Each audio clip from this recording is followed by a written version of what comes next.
Olha ali, o bloqueio do ângulo. O ângulo se estreitou.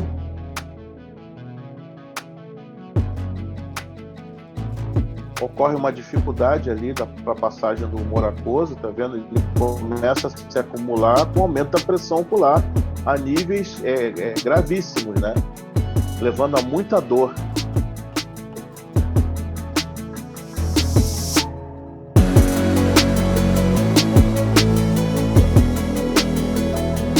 Você vai ter um paciente que chega no pronto-socorro com muita dor. O diagnóstico é basicamente clínico. Você vai ter um paciente com olho duro, dor nos olhos, dor ao redor dos olhos, uma cefaleia intensa, náuseas, vômitos e queixa de turvação visual. Quando você palpar o olho dele, você vai ver que tem uma consistência endurecida, a semelhança de uma bola mesmo de gude. É muito duro o olho. Você pode palpar um lado e palpar o outro lado com os dois dedos, assim, ó, de modo a tentar ver o nível de dureza, né, o nível de rigidez desse olho comparado com o outro olho, ou até com o seu próprio olho. Você vê que os dois dedos, eles palpando o olho, ele tem uma consistência macia, e o olho com glaucoma agudo, ele tem uma dureza muito grande.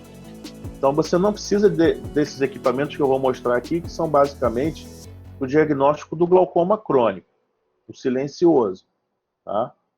O glaucoma agudo, ele vai chegar no seu plantão um paciente ansioso, com muita dor, com queixa de turvação visual, e você vai ter que agir de algum modo para reduzir imediatamente essa pressão ocular. Então você vai desconfiar de glaucoma agudo quando você tiver essa queixa. Paciente ansioso, com muita dor,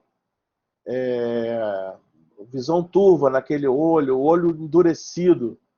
Então você tem ali uma dor que começou em poucas horas, não começou há dias, começou recentemente, há poucas horas. Você tem que pensar num glaucoma agudo, né? Se tiver como contactar o oftalmologista e tirar a dúvida, é excelente. Se não tiver, se você tiver sozinho, não tem condições de fazer esse contato antes, você vai ter que iniciar, começando com um acesso venoso para passar o manitol.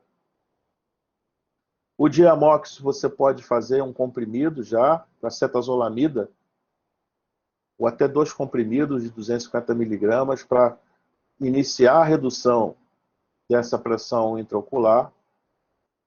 Colírio de timolol, se você tiver, né, se sua farmácia do plantão tiver, já pode pingar. E tentar reduzir o mais breve possível essa pressão ocular. O que vai tirar esse paciente da crise mesmo é o manitol. E é interessante ver se ele é um bom candidato. Se for cardiopata, aí a coisa complica bastante. Você vai ter que tirar com outros medicamentos. Vai ter que fazer um uso racional da medicação. Aqui a gente vai mostrar... Essa é uma lâmpada de fenda. É um aparelho muito utilizado na oftalmologia. Ele serve para fazer fundo de olho também. Vê ali um nervo óptico já com a escavação grande, quase sem as camadas de fibras nervosas ali. E você tem que comparar esse nervo óptico ao longo do tempo. Então é interessante fazer fotografias seriadas. Ali mostra o aumento da pressão ocular, no caso grave, né? Ele deve falar do sistema de escoamento agora. A pressão intraocular, ela se repercute em todo o olho. Então, um dos exames que deve ser feito também é para ver se a córnea é muito fina ou muito espessa, que vai alterar a sua medida da pressão ocular. Isso que ele mostrou ali, a gente faz a paquimetria. O exame do ângulo da câmara anterior também é importante para saber se você tem uma predisposição a fechamento do ângulo, tá? Se você tem um ângulo estreito, se você tem um ângulo fechado, com a probabilidade de fazer um bloqueio também. E o exame de campo visual, o paciente ele se fixa num ponto verde ali, e eu vou mapeando o campo de visão dele, tá? E ele vai informando quando ele vê a luzinha. Você vê que ele, no X vermelho, ele não conseguiu ver. Eu posso também fazer uma tomografia do nervo óptico para avaliar camada de fibra nervosa, avaliar as condições do nervo óptico também. Então, tem exames que podem fazer essa avaliação. Então, a medida da pressão ocular não é um único exame. Eu preciso ter um arsenal de exames para acompanhar e fazer o tratamento, se for o caso. Com medicação, primeira escolha, e em outras situações, cirurgia. Aqui eu vou mostrar para vocês também que eu posso fazer algumas condutas terapêuticas utilizando o sistema óptico, né? Ali a drenagem no humor aquoso, sendo produzido no corpo ciliar, indo para o sistema de drenagem. Eu tenho ali uma drenagem deficiente, então eu posso atuar com medicação para melhorar esse escoamento, melhorar essa drenagem, reduzir a produção do humor aquoso. Eu vou acelerar um pouquinho o vídeo. O que ele está fazendo ali é laser, tá? Para melhorar o escoamento. Então ele fez uns furinhos ali para melhorar o escoamento. Eu posso fazer um furinho de laser ali exatamente também para evitar que eu faça um bloqueio, tá vendo? Faça um furinho de laser. Ó, para evitar um bloqueio. Somente naqueles pacientes que já tiveram uma crise de glaucoma agudo, ele depois vai ter um acompanhamento oftalmológico e uma das terapêuticas é fazer esse furinho, né? Para evitar um novo bloqueio. Então eu posso precisar também usar mióticos, né? Para abrir essa câmara anterior, evitar o seu fechamento. A pilocarpina a 1, 2, 3 ou 4%, que ele é um agonista parasimpático mimético, muscarine. Ele tem um início de ação rápida, em 20 minutos. O carbacol é outra droga, né, semelhante à pilocarpina, é mais utilizado na cirurgia.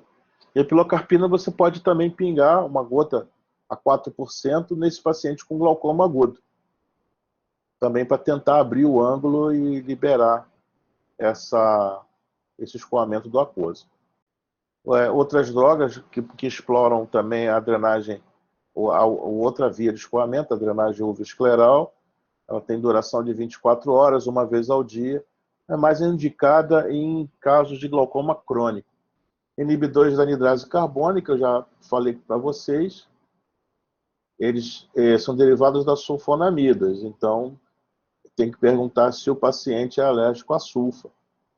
Eles reduzem a produção, a secreção do aquoso, a cetazolamida 250 mg, ou Diamox, que é o nome comercial, que tem início em 1 hora, duração de 4 horas. E a dozolamida colírio, 2%, né, a sua ação em 2 horas, né, 3 vezes ao dia.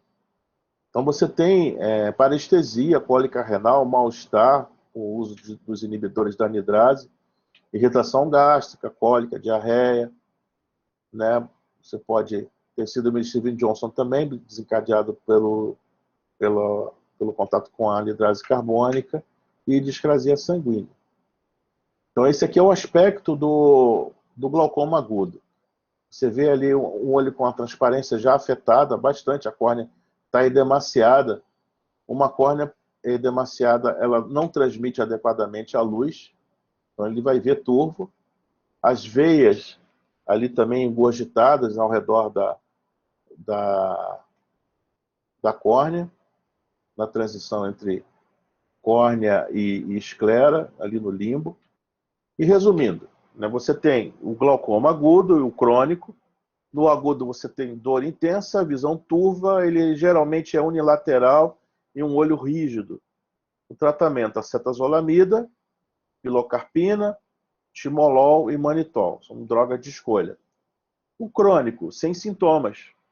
Ele é diagnosticado em exames de rotina e você tem um aumento progressivo da pressão intraocular.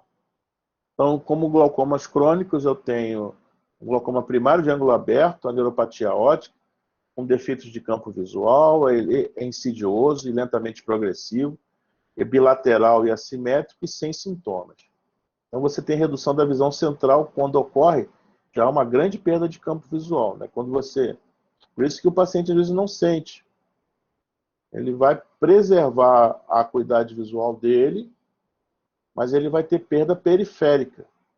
Observe ali a evolução. O que eu falo de escavação do nervo óptico é o seguinte, ó. Veja ali que o normal, você tem ali aquele anel fibroso, alaranjado, tá? E observe ali no aumento da escavação que a porção nasal e temporal são estão reduzidas ali, ó. Aqui um nervo óptico normal e um nervo óptico glaucomatoso. Não é difícil fazer o diagnóstico quando você tem esse fundo de olho, tá? O que forma o nervo óptico? São fibras nervosas. Você vê ali, se você tiver toda uma região onde você teve perda de fibras nervosas, que no campo visual vai ter uma repercussão ao contrário, quer dizer, você perdeu fibras inferiores, você está perdendo campo visual superior. É o que mostra ali do lado o mapa do campo visual dessa perda. Aqui é a progressão da escavação. Você tem uma escavação 0,1 normal, depois 0,2, 0,3, 4, 5. Você vê que ali a partir de 0,5 você já tem uma suspeita grande e esse paciente precisa ser encaminhado para avaliação. 7, 8 e ali, uma escavação quase total. Notem os vasos entrando na escavação, né? A entrada deles compara com o 0,1. Você vê que a entrada é abrupta, ele forma quase um ângulo agudo para entrar no nervo óptico, ou na papila óptica. Eu ainda tenho glaucoma congênito primário. Ele é uma condição rara, é bilateral, predomina no sexo masculino, e tem uma herança não ligada ao sexo, é esporádico também. 30% dos casos já aparecem ao nascimento. O oftalmologista ele vai ver 1 a cada 5 anos, é raro mesmo. Pediatra 1 a cada 10 anos, e é a principal causa de cegueira irreversível da infância. Então, o que é interessante é que essas crianças, como têm uma flacidez ainda muito grande dos componentes do olho ao nascimento, esse olho ele tem uma certa complacência, então ele cresce diante do aumento da pressão. Então você pode ter esse aspecto. Alguns pais acham até bonito esse olho azulado, né? E não acreditam que isso é uma doença grave que pode levar à cegueira do filho. A córnea é turva, você tem a megalocórnea, que é esse aumento da córnea, aumento das dimensões oculares e fotofobia. Outro diagnóstico fácil de fazer, que o clínico faz com tranquilidade. Aqui um glaucoma que pode ser causado por trauma. É o glaucoma pós-traumático, onde você tem ali na câmara anterior uma coleção de sangue com nível hidroaéreo, tá vendo? Tem um nível ali, porque o sangue decantou. Então, um trauma direto no olho, provocando a ruptura de um vaso no interior da câmara anterior, né? Leva essa hemorragia com formação de nível na verdade líquido, né? Porque eu tenho ali o humor aquoso e sangue. Então eles se separam e o sangue tende a decantar e ficar em nível ali. Esse sangue pode obstruir, ele obstrui a malha trabecular, levando ao aumento da pressão ocular. Ali o enfisema total, o sangue totalmente espalhado na câmara anterior do olho, e a drenagem via malha trabecular vai estar bastante prejudicada, Então, além dessa coleção de sangue, você vai ter aumento da pressão ocular. O tratamento é drenar esse sangue, levar para o centro cirúrgico e fazer uma punção da câmara anterior, liberar o sangue, lavar bem, com solução balanceada, para tirar o máximo possível do sangue da câmara anterior. O hipópio, né, que é pus na câmara anterior, ali você tem ali também a mesma situação, devido à inflamação ocular. E ali os glaucomas secundários, né? Você tem doenças oculares que podem causar glaucomas secundários, a ceratite, as episclerites e uveites, e os sistêmicos, a síndrome de Reiter, a espondilite anquilosante, a artrite reumatoide e a sífilis. Você tem o glaucoma secundário a drogas não esteroides.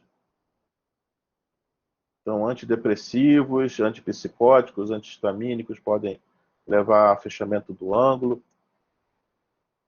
Então, eu tenho uma lista então, de drogas, né, que podem levar a esse efeito de midríase e fechamento do ângulo. O glaucoma corticossônico, por uso do corticoide, geralmente ele é um glaucoma de ângulo aberto, né? Ocorre depois da segunda a sexta semana de uso, não tem distinção de idade, você tem uma resistência ali também ao fluxo de drenagem do aquoso. Também na catarata subcapsular posterior, você tem um depósito de glicosaminoglicanos no trabeculado. E o tratamento é suspender. Geralmente é com um corticoide tópico que você tem esse tipo de glaucoma. Então você vai usar um hipotensor ocular. Tratamento de um modo geral do glaucoma é antihipertensivos, né? Tratar as causas, prevenir, estabelecer uma pressão-alvo, a pressão tantos por cento que você deve reduzir para aquele caso específico. Você vai se basear no campo visual, quanto maior a perda, mais incisivo tem que ser a sua redução da pressão ocular. Pensar em neuroproteção, algumas drogas podem ter efeito tanto vascular quanto de redução da pressão ocular. Se você puder ter os dois, melhorar o aporte de oxigênio a essas células, né? Não, evitando uma vasoconstrição, é interessante também. Laser, como eu mostrei para vocês, para fazer uma laserplastia, né, uma trabeculoplastia, ou uma cirurgia. Ali aquele furinho que eu mostrei para vocês no vídeo, caso haja um bloqueio, você tem ali a passagem do humor aquoso através desse furinho. Ali uma cirurgia expondo o trabeculado, tá vendo? Também é uma forma cirúrgica de tratar o glaucoma.